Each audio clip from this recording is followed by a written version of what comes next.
इल्म दुनिया YouTube channel में हम आपका तहे दिल से खैर मकदम करते हैं। दोस्तों, ये बड़ी खबर निकल के आ रही है नई दिल्ली से कि जामिया से घर बैठे सीख सकेंगे उर्दू। जी हाँ दोस्तों, बड़ी खबर निकल के आ रही है कि जामिया से घर बैठे उर्दू सीख सकेंगे। तो क्या है पूरी खबर, हम आपको इस वीडियो में बताएंगे। वीडियो को अंत तक जरूर देखिएगा। अब वीडियो को शुरू करने से पहले गुजारिश है कि अगर आप अभी तक आपने हमारे चैनल को सब्सक्राइब नहीं किया है तो सब्सक्राइब करके बेल आइकन को दबा लीजिए ताकि आने वाले लेटेस्ट वीडियोस का नोटिफिकेशन आपको मिलता रहेगा। जामिया मिल्लिया इस्लामिया अब लोगों को घर बैठे उर्दू सिखाने का अवसर प्रदान कर रहा है। इसके लिए जामिया ने दूरस्थ शिक्षा से 1 वर्षीय पाठ्यक्रम के लिए आवेदन आमंत्रित किए हैं।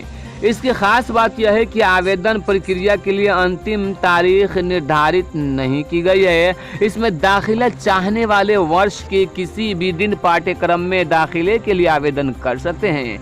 यह पाठ्यक्रम हिंदी या अंग्रेजी माध्यम के जरिए उर्दू भाषा सीखने वालों के लिए तैयार किया गया है। इस पाठ्यक्रम को शुरू करने का मुख्य मकसद उर्दू सीखने की इच्छा रखने वालों को अवसर प्रदान कराना है। इसमें कोई भी अपनी सुविधा के अनुसार उर्दू सीख सकते हैं।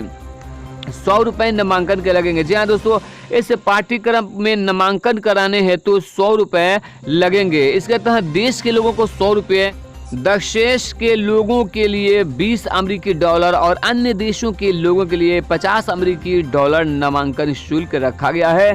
तो दोस्तों, ये बहुत बड़ी खुशखबरी है उन लोगों के लिए जो उर्दू भाषा को सीखना चाहते हैं, जिन्हें हिंदी और इंग्लिश की जुबान तो आती है लेकिन उर्दू नहीं आती है। उनके दिल में ख्वाहिश होती है कि हम भी उर्दू सीखें, उर्दू बोलें। तो ऐसे लोगों के लिए जामिया मिल्लिया इस्लामिया लेकर आ रहा है बहुत ही सुनहरा और खूबसूरत मौका। आप साल के किसी भी दिन उस कोर्स में एडमिशन ले सकते हैं और घर बैठे उर्दू जुबान सीख सकते हैं। तो दोस्तों, उम्मीद करता हूँ ये वीडियो बहुत अच्छी लगी हो तो लाइक करके अपने दोस्तों के साथ इस वीडियो को शेयर जरूर कीजिएगा।